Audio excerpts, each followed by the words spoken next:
Ministro de Asuntos Social está haciendo visita a várias instâncias e departamentos não que resortar bom de seu ministério para por aí vista clara de trabalho não que espera ribager e projeto não pendente.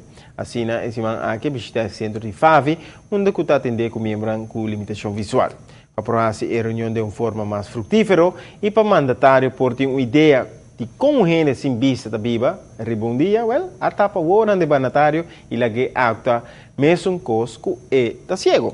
De forma aquela drenta baixa coffee, a reunião com diretiva e muito mais.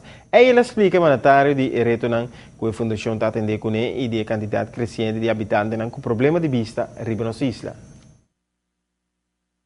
Uma incertidumbre está queda assim, porque a quantidade de pessoas visualmente incapacitadas na Aruba está hopi mais, com o qual está registrado aqui.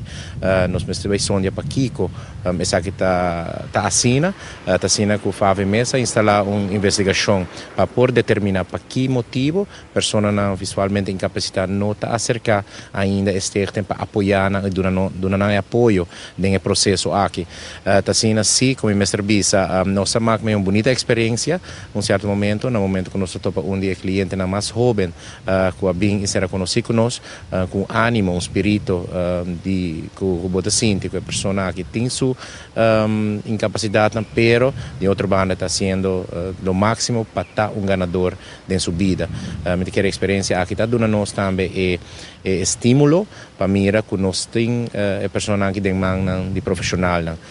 Naturalmente, banda de sei, Fábio está sendo muito trabalho na nossa comunidade também para criar conscientização para a nossa comunidade, onde família que tem pessoas que visualmente quizás está baiano de vir completamente incapacitado, está processo psicológico, o viaja que o botinho trata com ele, e me serviço que me está convencido com o qual Fábio Bintahase durante o último ano está aportando na criar oportunidade para pessoas que de caso aqui visualmente incapacitadas.